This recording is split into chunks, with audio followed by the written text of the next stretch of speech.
Good afternoon বন্ধুরা, সবাই কেমন আছো? তো সবাই নিশ্চয়ই ভালো আছো, ভালো থেকো, সুস্থ থেকো। আর আজকে কি রান্না করছি বলো তো? আজকে তো বৃহস্পতিবার আজকে রান্না করছি বেগুন ভাজা, পটল ভাজা আর সয়াবিনের তরকারি।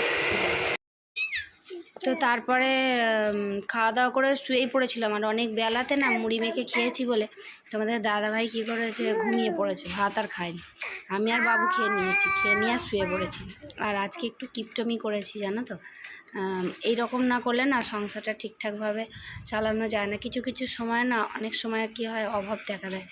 তো তারপরে তোমাদের দাদাভাই 4টার সময় উঠে ভাত খেলো, আর এই ব্যাট ভেজেছিলাম, তার মানে এই ভেজেছিলাম, চা করেছিলাম, তারপরে মুড়ি খেলো।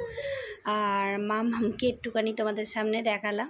দেখো মাম্মাম দেখো কী করছে, দেখো ওর বাবার কোলে বসে। তো যাই হোক, আজকে কি করেছি, একটু ভাত ছিল, তোমাদের দাদাভাই তো রাত্রেবেলা করে করে ভাত নিয়ে যায়, ভাত তরকারি, আর সেই ভাত ছিল, আমি আর আজকে রান্না করিনি। তো আমি আজকে কি করেছি, মুড়ি খেয়ে নিয়েছি, মুড়ি আলু ভাজা ভেজেছিলাম, খেয়ে নিয়েছি। আর এখন কি বলতো, গ্যাস বাঁচানোর জন্য ওই আমার গ্যাসের বইটা না হারিয়ে গেছিলো।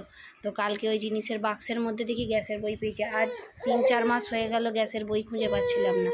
তো ভাবছিলাম যে থানায়, ওখানে যেতে বলেছিল থানায় কেস করতে।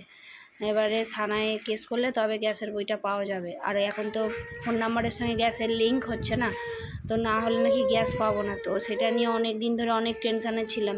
আর 3-4 মাস হলো গ্যাসের বইই পাইনি। তো লাস্টে কালকে দেখি ভিডিও করতে গিয়ে আর কত ঠাকুরকে ডাকছি জানো তো, ঠাকুর আমি যেন পেয়ে যাই, নাহলে এক্ষুনি থানায় কেস করতে হবে, অনেক হ্যাপা।